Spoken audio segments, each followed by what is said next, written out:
dari Allah. Sama dengan yang kita bahas kemarin.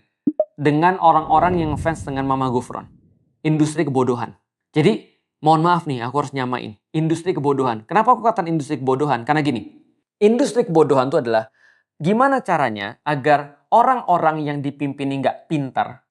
Ketika mereka nggak pintar, maka mereka ketika mengambil keputusan, atau mereka memilih seorang pemimpin, atau mereka seolah-olah dikasih kesempatan untuk memilih seorang pemimpin, maka mereka akan memilih orang-orang yang sudah bisa untuk diprediksi. Jelas ya? Ini adalah industri kebodohan ini namanya. Kalau mudahnya begini, di masa Romawi dulu, ketika peradaban Romawi sudah mulai mau hancur, maka mereka harus cari pengalih. Gimana cara mengalihkannya? Mereka bikin Flavian Amphitheater. Mereka bikin Kolosium.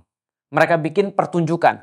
Mereka bikin lomba. Mereka bikin segala sesuatu yang buat orang lupa pajak tuh naik. Segala sesuatu yang bikin orang lupa mereka tuh sekarang menurun daya belinya. Membuat mereka untuk berpikir bahwa kita baik-baik saja. Nah ini nih, yang kayak gini. Jadi dibuatlah hiburan, dibuatlah terus kemudian pengalih dan segala macam agar orang tetap dalam tanda kutip bodoh dan mereka tidak mau kritik. Ini problemnya. Jadi mereka nggak bisa mikir normal.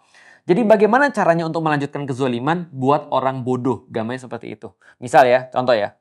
Nabi Muhammad ketika datang ke Arab, ketika wahyu turun pada Nabi Muhammad yang waktu itu ada di Arab, apa salah satu permasalahan besar pada saat itu? Bahwasanya nasib manusia itu ditentukan oleh darah mereka. Ditentukan oleh kelahiran mereka. Itu kan juga terjadi di Indonesia kan? Jadi contoh misalnya kayak di Arab, ada orang lahir berkulit hitam, mereka budak. Ada orang lahir dari budak, mereka budak. Lahir jadi